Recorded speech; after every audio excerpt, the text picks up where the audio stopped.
The input values for x are 1, 4, and 7. And we're going to put it in the function of x, which is 2x plus 5. So if we do that,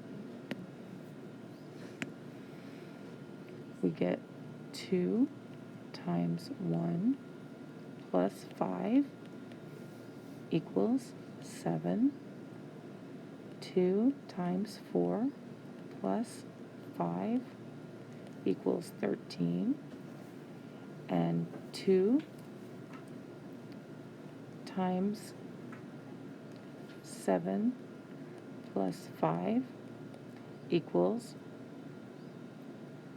19.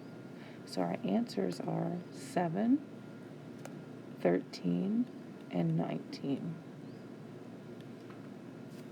That would be our output. And number 3, we are going to find the domain.